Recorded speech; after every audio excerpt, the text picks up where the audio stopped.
So when I think of Emmaus, in particular, surrounding areas, real estate, buildings going in, kind of anything, baseball, sports, I think of this guy, Tim Kazmierski. I've had the pleasure of knowing him for quite a long time now. It's probably going on maybe 8 or 9 years, both personally and professionally. So I wanted to bring Tim in today. There's a lot going on in the Emmaus in that area. Tim's a real estate agent over at RE/MAX. Been doing it for quite some time. So I figured Legacy Mortgage Partners, Realtor of the Month. I just thought of bringing you in, and as we get into this new year, so thank you for coming. Sure. I appreciate it. So absolutely. Appreciate it.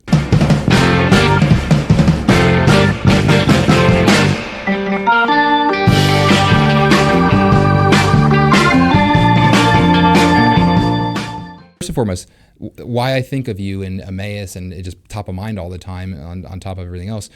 Give us a little background of you yourself growing up and your background with the area in Emmaus. Geez, I've been in the area for 55 years. I've grown up in the outskirts of Emmaus. I've been in Emmaus. I've had properties in Emmaus since I think beginning in 1987. Mm-hmm. I've owned and operated a hardware store. It was Once Hardware. Mm-hmm. That was located in Emmaus. Was involved with that for nearly 40 years. Yeah. And also the Emmaus Youth Association. I was a baseball coordinator for a number of years. I finished up my term at the end of this past year. So and you're coaching now too. And I'm coaching. I'm coaching a 10U baseball team. So I have a pretty good knowledge of Emmaus and the surrounding communities because I've been involved with the public for so many years. Yeah. And then. When I was doing the hardware store, I was also doing the real estate business, and real estate continued to evolve more and more and more. And eventually, I made a decision to focus on real estate solely. Yeah, and just been doing it. It was a good jump. Yeah, it was like a perfect fit or match. I'd go over to that hardware store. I would jump in there all the time. I have to get salt or propane or whatever it might be. And this is guys like the impromptu mayor of Emmaus. Like everyone knows Tim. So it was a perfect, and then, seeing you start doing that. And I was doing mortgages at the time. It was great just seeing how easy it was for you just to jump into that role. It was perfect. Real estate, as much as you need to have knowledge, obviously, but it's also a very people-oriented business. And I feel, that was one of my stronger suits is my ability to talk to any type of person, whether they're a ditch digger or whether they're a CEO of a major corporation. Yes, it doesn't matter to me. Yeah, it's the one-on-one conversations. You care about the person as an individual, and you do all of that. The business will take care of itself. Absolutely. I am not a chaser. I don't like. Yeah. I don't buy leads. I don't do any of that. Most of my business is strictly referrals. Which I prefer because they're considered what they call a warmer lead. Absolutely. And there's also a little bit of a trust factor already built in if somebody's been referred to me. So that's a nice thing. So I really enjoy it. Well, and that's where you can, like I said, the progression with the going into the hardware store, seeing that, and then just moving on, and how busy you got quickly, just because of the people you know. Yeah. And that's where I think too. Since COVID, it got away from people because physically you couldn't be around people. Correct. And it got away, and that's where I think it resonates more on the mortgage side of things. And what we're hearing and what people want is that touch again, that human interaction. People are missing that, which is great. Getting back, and I'm kind of the same way, being referral driven, and it's nice having that. It just is. It's an easier way to do your business and kind of grow your business too. Right. Organically. Absolutely. So that's why I think of Tim when I think of Emmaus, just because of just seeing it firsthand, and on the real estate side of things. So, and you've had a good brushstroke between we've had deals with investors, multiple properties, multiple units, single family investors, or primary homes. There was so many different things, business aspects of businesses and things that you've been working with in terms of investors with that. So, what have you seen in Emmaus? I know you work in the whole Lehigh Valley, but what have you seen in that area, like Emmaus, Salisbury, that kind of area from your tenure living there and growth? Like, what does that look like to you? There has been some growth. Now, Emmaus is a little bit limited in their growth because they're pretty much landlocked. So obviously it takes a parcel of land to become available, and they can maybe put multi-units on or something to drive up the population numbers. But there is some expansion. What's unique about our immediate area, even in the country, if we look at it from a macro perspective, the Lehigh Valley as a whole is a really good area of the United States. Yeah. I mean, if you take a step back and you look at it, we're not far from the ocean. We're not far from a huge port in Philadelphia. Yep. So we're one of the larger areas with respect to industrial warehousing in the whole country. Yeah. Like we have a huge footprint. So there's job stability in the area. The school districts locally are well regarded. Absolutely. So if you have a stable job environment, you have good school districts, that really helps support the area, helps support the housing. It makes it a desirable area. It's like a foundation of a house. Absolutely. I mean, it's that's where you see that's a great point too with that. And me personally, I mean, too. I'm from Macungie. I lived this. I went to Kutztown. I went to Emmaus. I lived in Florida. I did loans down there in Florida for a number of years, and then kind of went to Colorado for a bit, and then came back with my kids because they're in East Penn, seeing all that, and I say in Macungie too. You're limited. That's where I'm seeing a lot of are you seeing a lot of too? I want to because in Emmaus there's a lot of what there is. They knock down like the old Turkey Hill. They have certain areas. Is that what you're seeing? They're turning those more into like multifamily. Is that kind of that is changing. Emmaus, and I don't have all the specifics, but they just underwent a huge zoning reorganization. Okay. That they've rezoned, and some of that is supposed to be more investor friendly. Okay. The zoning. So it's all about revenue, for the municipalities. I mean, that's how they pay their bills and things. So they want to make sure that they're an attractive destination, so people come in and pay their taxes and have the revenue, so they can upkeep the place. But you're right. There's expansion going on. There's some warehousing that's available. Should somebody be interested as far as adding additional commercial ventures of stuff in Emmaus and East Penn School District. Yeah. As you know, Parkland School District, another well-renowned district with, I mean, their footprint is ginormous. Yeah. It is ginormous, and it's probably going to continue to grow. There, again, from a macro, well, it's more micro, but like you look at all the farmland and things that are still out there, there's still potential for further growth going into the next 10, 20, 30 years. True.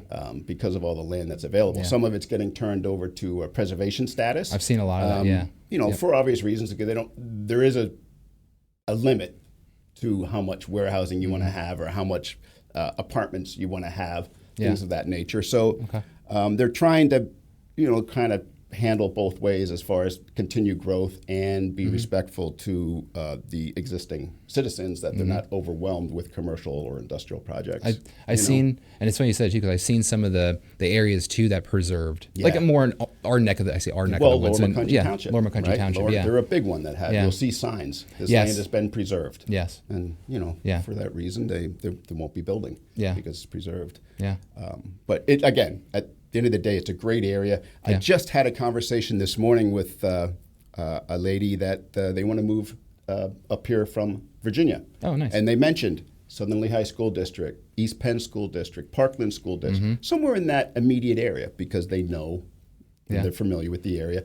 And they're hoping to secure some teaching jobs when they're here. Oh, nice. But they're coming from Virginia into this immediate area because of the reputation that we have. Yeah. Do you feel a lot of people coming into it's led because of schooling?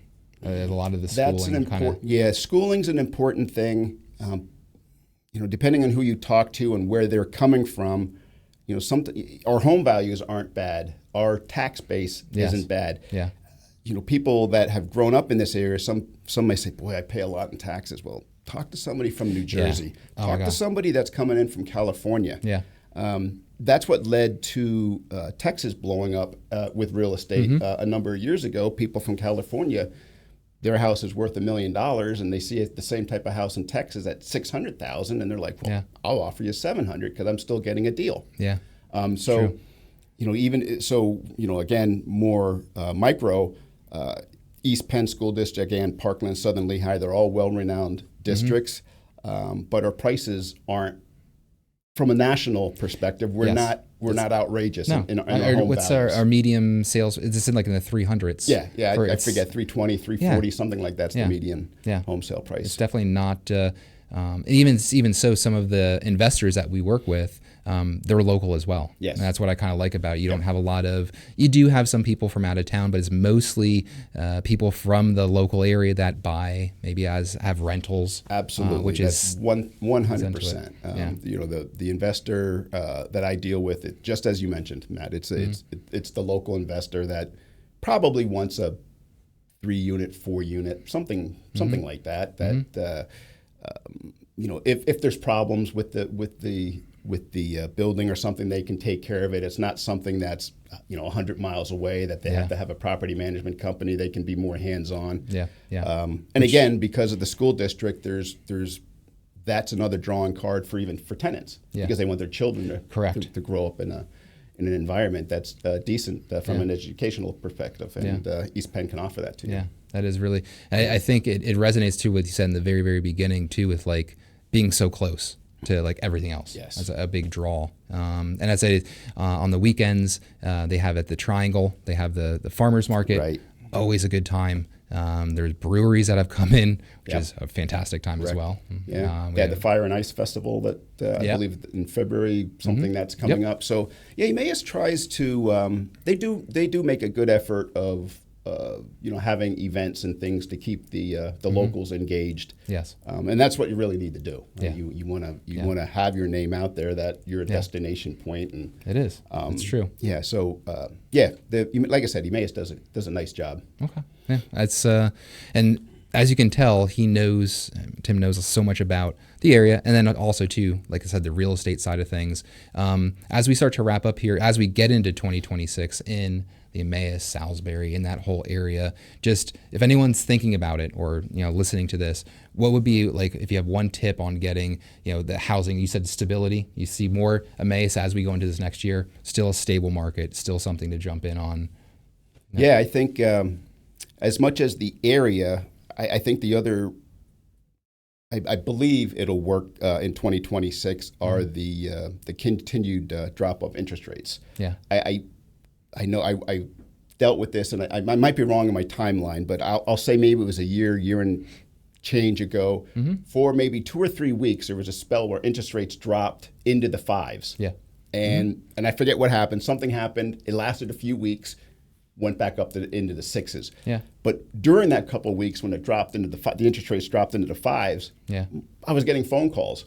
Yeah. So I feel that I think there's a lot of pent up demand. Yes.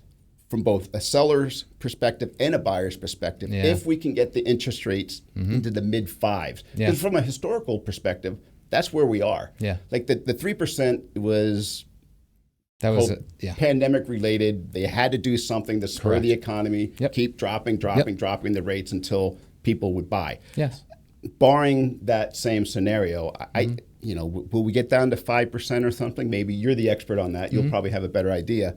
But I do feel that as long as if there's the rates stay in the 5s or continue that trend down, I think that's going to bode well for the real estate market as a whole. And then again, especially for our specific area. Yeah, I do. And I want to, demographic wise too, people living there their whole lives, just like you. And looking to sell, waiting for that, because they also have to buy a house. Correct. So going back and having that as well. So you're exactly right, especially that demographic, that area, there could be a potential for a nice turnover there, which is great. And again, some people, they're waiting because it's hard to justify a current homeowner that has a mortgage rate of under 4%, right? They're 3.5%, 3.25%. Yep. And they either want to upsize or downsize, either way, if they're going into another mortgage. And in the past, all of a sudden you saw close to 7%. Well, that gave the homeowner some pause, right? It's like, well, I don't know if I want to get out of this 3.5% mortgage into a 7%. I think I'll just stay. Well, there's transactions that doesn't happen. And that's why overall the volume is still down yet, because people, again, are still on the fence. And that's where the reduction in interest rates, I think, will be huge. Give a little help. Yeah, absolutely. And it's a mental thing too. It's a lot of people just feel that 6 to 5.99. It's still. And the one thing I always want to say, so overall, and in the area. People that have been in their homes for a long time, like you and I have been in the area. So yes, the rates might be higher. You might have to trade up, but you got to remember they were so low and you've gained so much equity. Yeah. So when you do the math, Correct. you should have had maybe 80,000 of equity. Now you have 180,000. So that can help offset a little bit to a degree. Absolutely. So people don't remember that too. Yep. So no, you're right, and that's a great point. Yeah, so he's got to think. bring So, up. but again, talking points. If you're in the area, if you're thinking about being in the area, Tim Kazmierski, as you can tell, so I want to have him in here. Again, you service all of this area, but again, this is kind of what I think of all the time. I appreciate you coming in. Yep. Thanks for having me. Absolutely. Thank you. Give Tim a call if you have any questions. All of his info, again, will be at the end of the video. Talk to you guys soon. Thank you.